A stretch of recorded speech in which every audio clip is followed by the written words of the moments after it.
How to fix Roblox error code 2 on mobile. In this video, I will guide you step by step on how you can fix Roblox fail to connect to experience error.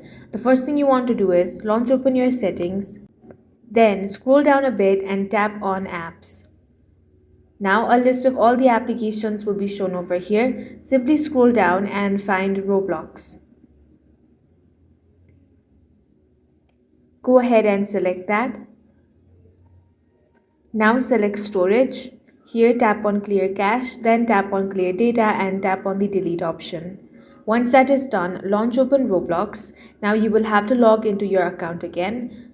Enter your credentials and log back in. Once you have logged in, this error will be fixed, and that's all for this video. If you found it useful, make sure to hit the like button and subscribe for more videos like this.